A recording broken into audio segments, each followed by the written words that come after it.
Hello दोस्तों, Sisodia computer accounting and taxation में आपका स्वागत है। तो आज की इस वीडियो में मैं आपको जीएसटी की कंप्लीट नॉलेज देने वाला हूं कि हमारे बिगिनर्स होते हैं उनको काफ़ी कंफ्यूजन रहती है कि जीएसटी है क्या, सीजीएसटी क्या होता है, एसजीएसटी क्या होता है, आईजीएसटी क्या होता है, एसजीएसटी क्या होता है, output CGST, input GST, GST ITC balance क्या होता है और जीएसटी R1, 2, 3, 4, 5, जीएसटी R11, 10 क्या होता है। आज की इस वीडियो में हम यही बात करेंगे। तो चलिए आज की वीडियो स्टार्ट करते हैं।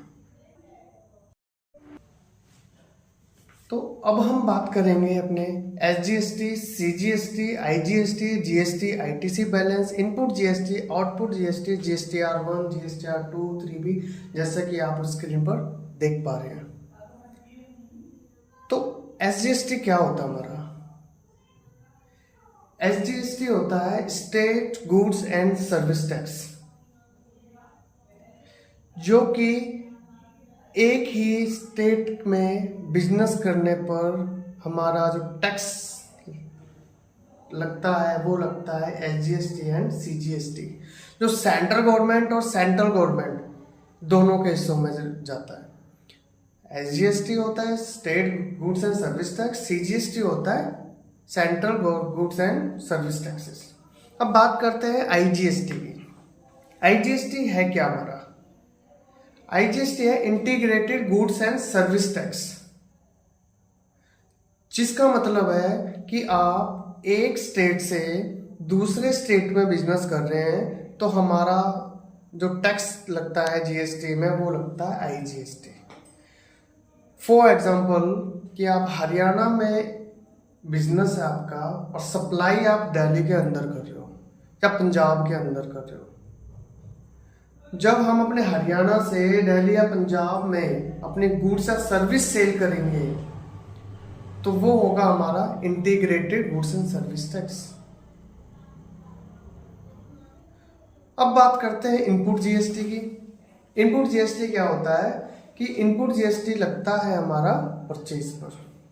जब हम सर्विस या गुड्स परचेज करते हैं, जो टैक्स पे कर कर आते हैं, चाहे वो एसजीएसटी हो, चाहे वो सीजीएसटी हो, चाहे वो आईजीएसटी हो, तो हमारा इनपुट जीएसटी काउंट करते हैं उसको।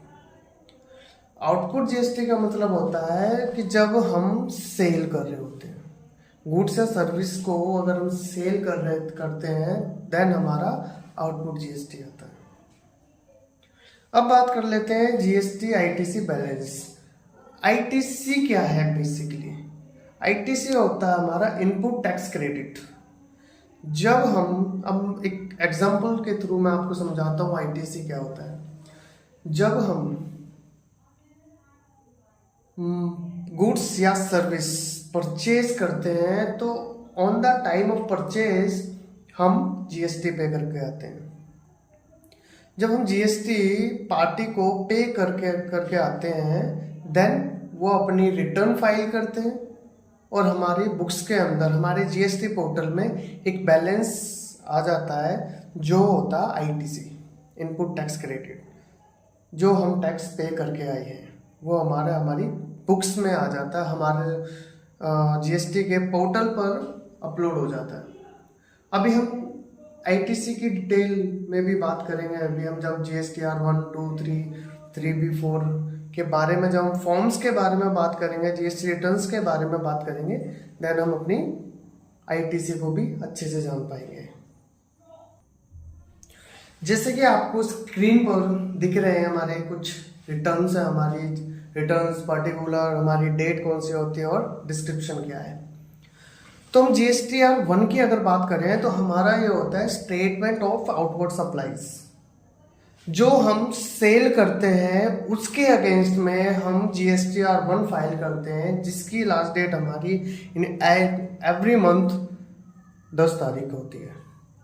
हर महीने की 10 तारीख को हम जीएसटी R1 फाइल करते हैं। और डिस्क्रिप्शन के अंदर क्या है इसका कि हमारे ऑल सप्लाईज जो भी हम सेल करते हैं गुड्स एंड सर्विसेज, चाहे वो टैक्सेबल हो, नॉन टैक्सेबल हो, एग्जम्प्टेड हो, नील रेटेड हो, हमें उनके अगेंस्ट में GSTR1 फाइल करनी पड़ती है, चाहे वो tax payable under RCM, reverse charge mechanism. RCM में क्या होता है कि हम GST तो ले लेते हैं लेकिन सेकंड पार्टी उसका क्लेम नहीं ले पाती, ITC की फैसिलिटी उसके पास नहीं है, वो हमारा होता है टैक्स पेबल अंडर RCM। बात करते हैं GSTR2 की।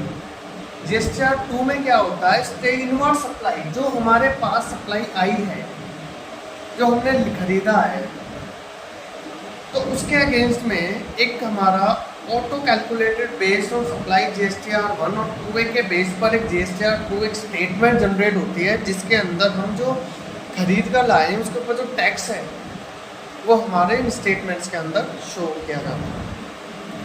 अब GSTR3 की बात करें तो मंथली GST रिटर्न होती है, 3B के अंदर हमारे टैक्स लायबिलिटी कैलकुलेट होती है और हर महीने की 20 तारीख इसकी लास्ट डेट होती है।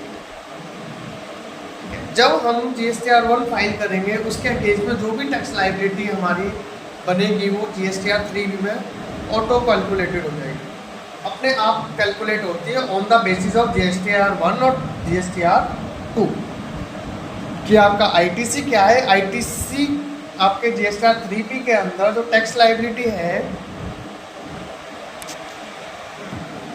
आपका जो GST की लायबिलिटी है वो 2 और R1 के बेस पर आपकी टैक्स लायबिलिटी कैलकुलेट हो जाएगी।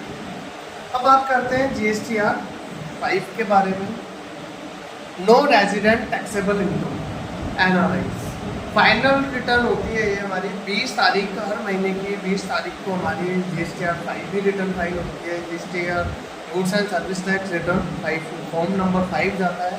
Final return must be filled by the 20th of the succeeding calendar month with 7 days expiration और रजिस्ट्रेशन। अगर आपका रजिस्ट्रेशन है उसका एक्सपायर होने से 7 दिन के अंदर या आपके कैलेंडर मंथ के हर महीने के कैलेंडर मंथ के बेसिस पर 20th of the succeeding calendar month पर आपको रिटर्न फाइल करना है। ठीक है, तो आगे हम बात करते हैं GSTR6 की, जो हमारा ISD रिटर्न होती है, इनपुट सर्विस डिस्ट्रीब्यूटर रिटर्न। इसका एक लास्ट डेट जो होती है हर महीने की 13 तारीख होती है। अब ISD में कैसे फाइल करते हैं और क्यों फाइल करते हैं, GSTR6 फाइल क्यों करते हैं।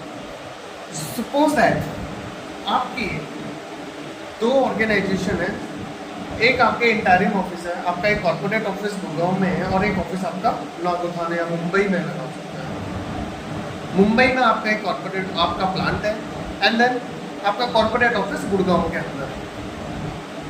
तो होगा क्या, जो भी GST के इनवॉइसेस आएंगे उसका ITC जब आपकी कॉर्पोरेट ब्रांच आपका गुड़गांव लोकेशन आपको ITC क्लेम ना कर पाए, ना कर सकते हो, आपका रजिस्ट्रेशन नहीं है यहाँ पर, तो आप जो इनवॉइसेस पे GST आएगा उसको अपनी बुक्स के अंदर, मुंबई की बुक्स के अंदर उसको ऐड ऑन करोगे।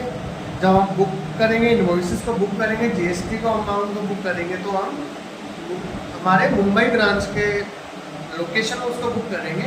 और जब हम GSTR6 फाइल करेंगे तो इसका मतलब होता है आप GST ट्रांसफ़र कर रहे हो जहाँ पर आपको क्लेम मिले, जहाँ पर आप ITC क्लेम कर सको अब वहाँ पर ट्रांसफ़र करोगे। तो डिस्क्रिप्शन में आ जाते हैं provision for ISD ledger giving details of opening balance ITC receive. हमारा ISD का प्रोविजन, ISD लेजर का हमारा प्रोविजन होता है जो कि हमारा ITC बैलेंस को रिसीव करता है। रिवर्सल क्या रिवर्सल करता है, डिस्ट्रीब्यूट करता है। डिस्ट्रीब्यूट करता है IGST में, CGST में, HGST में और UTGST में। तो हमारी एक क्या है, हमारे GST को ट्रांसफ़र करते हैं डिस्ट्रीब्यूट करके, जहाँ पर जिस ब्रांच में हम उसका क्लेम ले सकते हो। तो इस केस में हमारा होता है ISD, input service distributor return, कि हम GST को ट्रांसफ़र करेंगे उस ब्रांच में जहाँ पर हमारा ITC क्लेम किया जा सके। अब बात करते हैं GSTR7 की। GSTR7 में क्या है कि GSTR7 का मतलब होता है TDS रिटर्न फाइल करना, जो कि हर महीने की 10 तारीख होती है। और TDS क्या होता है कि जब आपकी एक लिमिट होती है, जैसे 240,000 आपकी एक लिमिट है एनुअली इस साल में, 2,40,000 की आपकी इनवॉइस वैल्यू क्रॉस हो जाती है तो आप पार्टी का टीडीएस डिडक्ट करते हो ऑन द बेसिस ऑफ कि वो कॉन्ट्रैक्ट है, नॉन कॉन्ट्रैक्टर है या प्रोफेशनल्स है। सपोज दैट आप एक रेंट पे, आपका रेंट आ रहा है, आप रेंट पे करते हैं, बिलिंग अमाउंट 30,000 रुपये महीने का लगा सकते हैं, तो 12 मंथ्स का आ गया 3.60। जो 3,60,000 की वैल्यू है उसकी बेसिक वैल्यू पे हम 10%, क्योंकि रेंट पे हमेशा हमारा 10% टीडीएस डिडक्ट होता है और उसको हम 10 तारीख की, हर महीने की 10 तारीख को टीडीएस फाइल करनी होती है। टीडीएस हमें डिपॉजिट करना होता है, जिसमें कि नेक्स्ट पार्टी जो होगी जिसका आपने टीडीएस डिडक्ट किया है वो नेक्स्ट फाइनेंशियल ईयर में अपना as a through of income tax return उसको क्लेम कर सकते हैं। अब जीएसटीआर 8 क्या होता है? टैक्स कलेक्शन एट सोर्स होता है, एक टीसीएस रिटर्न होती है, हर महीने की 10 तारीख को ये दी जाती है। आपकी जब 50 लाख से क्रॉस हो जाते हैं लिमिट, परचेज इनवॉइस की वैल्यू आपकी ऑर्गेनाइजेशन की जब 50 लाख से ज़्यादा हो जाए तो उसमें टीडीएस डिडक्ट होता है। जीएसटीआर 11 में क्या होता है? Inverse apply for government bodies, जब गवर्नमेंट बॉडीज से गवर्नमेंट से कुछ चीज़ खरीदती है, end of every month 31st 30 हर महीने की लास्ट में उसको फाइल किया जाता है। किसके लिए किया जाता है? कि हमें रिफंड लेना है, रिटर्न रिफंड क्लेम्स करने हमें, तो उस केस में हमें जीएसटीआर 11 फाइल करनी होती है। अगर आपका note for refund shell furnish detail inverse supply of taxable goods and service, अगर आपका रिफंड भी नहीं है तब भी आपको फाइल करनी पड़ेगी। अब जीएसटीआर 4 के बारे में बात कर लेते हैं। Compounding tax payer, compound tax payer की रिटर्न की डेट होती है हर क्वार्टर या तो 18th of the month of next to the quarter. GSTR 4 के बारे में अगर हम बात करें तो कंपाउंडिंग टैक्स पेयर होता है 18th of next to quarter, हर तीसरे महीने में 18 तारीख को ये रिटर्न फाइल होती है। अब इसके अंदर डिस्क्रिप्शन की अगर हम बात करें तो provision for inward supply including supply receive from unreceived, inward supply जो हम खरीद रहे हैं, जो हम सप्लाई ले रहे हैं गुड्स एंड सर्विसेज हम तो खरीद रहे हैं, चाहे हम अनरजिस्टर्ड पर्सन से ले रहे हो, ये हमारी ऑटो पॉपुलेटेड होती है, उसका रिकॉर्ड इसके अंदर फिल होता है। प्रोविजन आउटवर्ड सप्लाई जो हम माल बेच रहे हैं, इंटर स्टेट हो या इंटर स्टेट, अमेंडमेंट कर सकते हैं इसके अंदर, चाहे वो हम एक स्टेट के अंदर ही खरीद रहे हो या सेल और परचेज हम एक ही स्टेट में करें या अदर स्टेट में करें। Provision to include the inverse supply for which taxes required, कि हमारा वो प्रोविजन इनवर्स सप्लाईज पर वो प्रोविजन जो हमें टैक्स रिक्वायर्ड हो और वो पे करना है या रिवर्स चार्जेस बेसिस पर है, उसका भी रिकॉर्ड हमारा जीएसटीआर 4 के अंदर आता है। अब बात कर लेते हैं जीएसटीआर 9 के बारे में, जिसका मतलब एनुअल जीएसटी रिटर्न होते हैं जो साल में होती है। अदर देन आईएसडी अलग है, कैजुअल टैक्सेबल पर्सन अलग है, नॉन रेजिडेंट अलग है, लेकिन जीएसटीआर 9 में हमारी एनुअल रिटर्न आती है जिसकी 31st of December last date होती है फाइनेंशियल ईयर में। जीएसटीआर 9A में क्या होता है कि annual return for compounding tax pair जो हमारे कंपोजिशन स्कीम वाले जो होते हैं उसकी रिटर्न फाइल होती है 9A, जिसमें कि return reconciliation statement giving detail, आपकी जो रिटर्न फाइल की है उसका रिकन्सिलिएशन स्टेटमेंट्स होती हैं जिसके अंदर आपके पास एचजीएसटी, सीजीएसटी, एसजीएसटी और एरियर और रिफंड की डिटेल्स होती है। आपको रिकन्साइल किया है, आपके जीएसटी रिटर्न्स को रिकन्साइल करने के बाद आपका आईजीएसटी है, सीजीएसटी, एसजीएसटी, एरियर्स आ रहे हैं या कोई रिफंड आ रहा है, उस केस में आपका जीएसटीआर 9A फाइल होती है। उसकी भी last date 31st of December of the next financial year. अब जीएसटीआर 9B के अंदर क्या होता है? रिकन्सिलिएशन स्टेटमेंट, जो आपने रिकन्साइल हुआ था उसके केस में रिटर्न फाइल होती है। इस केस में भी सेम चीज़ होती है कि रिटर्न का रिकन्सिलिएशन स्टेटमेंट होता है, गिविंग डिटेल्स ऑफ आईजीएसटी भी देना होता है, सीजीएसटी भी, एसजीएसटी भी, एडेड एंड द रिफंड। अब 10 जो हमारा होता है फाइनल रिटर्न आफ्टर कैंसिलेशन, जब आप अपने जीएसटी नंबर को, जीएसटी रजिस्ट्रेशन को आप या तो सरेंडर करते हैं या आपने 3 महीने तक कोई भी रिटर्न फाइल नहीं करी है तो आपका जीएसटी नंबर ब्लॉक डीएक्टिवेट हो सकता है, डीएक्टिवेट हो जाता है।